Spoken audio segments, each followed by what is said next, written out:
Hi techno hi ഉണ്ട്. അപ്പോൾ ഇങ്ങനെ പറഞ്ഞിട്ട് എന്താ പറഞ്ഞ് ഇതൊക്കെ ഇങ്ങനെ നോക്കും, അതൊക്കെ പത്രം നോക്കും. അവിടെ പോയിട്ടുണ്ട്.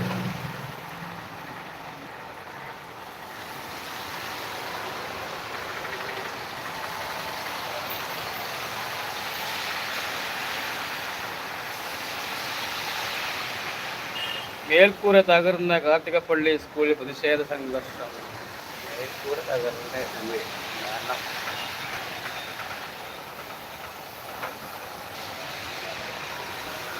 കാരണം എന്താ പറയല്ലേ, ജനങ്ങളെ മോശം. പക്ഷേ ശരിക്കും സർക്കാരല്ല ഉത്തരവാദി. മേൽക്കൂര തകർന്ന് വീണത് സർക്കാർ സ്കൂളുകളിൽ മേൽക്കൂര തകർന്ന് വീണാലും സർക്കാരിൻ്റെ ഉത്തരവാദി. അവിടെ പഠിപ്പിക്കുന്ന, അവിടെ ജോലി ചെയ്യുന്ന അധ്യാപകരാണ് ഉത്തരവാദി, അല്ലേ? അധ്യാപകൻ ഉത്തരവാദി. എന്നിട്ട് അവര് എന്താ ചെയ്തറിയോ? പെട്ടെന്ന് പിന്നെ അപകടം സംഭവിച്ചത് ഞായറാഴ്ചയുള്ളൂ. പെട്ടെന്ന് തന്നെ അവിടെ ഡെസ്ക് ബെഞ്ച് കൊടുത്തോട് പോയി. ഇത് ഇവിടെ ക്ലാസ് ഇല്ല, പഠനമില്ല എന്ന് ജനങ്ങളെ ബോധ്യപ്പെടുത്താൻ വേണ്ടി കേട്ടു ഈ തകർന്ന് പോലെടുത്ത്. തീരെ അന്തല്ല ഇവർക്കൊക്കെ. അത് വലിയ പ്രശ്നങ്ങൾ ഉണ്ടാക്കി തടിതപ്പ് രക്ഷപ്പെടുകയാണേ. രക്ഷിതാക്കൾ വന്നിട്ട് പറഞ്ഞാൽ ഞങ്ങൾ കണ്ടതാണ്, ഇവിടെ കുട്ടികളെ സാക്ഷ്യപ്പെടുത്തി. ഞങ്ങൾ ഇന്നലെ പഠിച്ച അവിടെയാണെന്ന് പറഞ്ഞു. ഞങ്ങൾ ഇന്നലെ ഇരുന്നത് അവിടെയാണെന്ന് കുട്ടികളെന്നെ പറഞ്ഞു.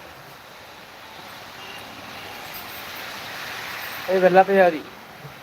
ഈ സർക്കാർ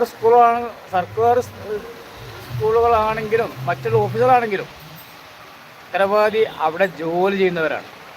അവർ റിപ്പോർട്ട് ചെയ്യണം, അവർ പറയണം, അല്ലേ വേണ്ടി അവർ കംപ്ലൈൻറ്റ് ചെയ്യണം. അപ്പോൾ തീരുമാനം ഉണ്ടാവും. അങ്ങനെ അവർ കംപ്ലൈൻറ്റ് ചെയ്തതിന് ശേഷം പിന്നെ അത് നടപടി ഇല്ലെങ്കിലാണ് സർക്കാർ ഉത്തരവാദി.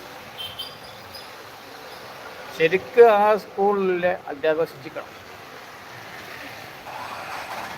ഒറ്റ വിടാൻ പാടില്ല. സ്കൂളിലെ അധ്യാപകരെ മാത്രമല്ല, ക്ലാസ് ടീച്ചറെ പ്രത്യേകിച്ച് ശിക്ഷിക്കണം. അതാ വേണ്ടത്.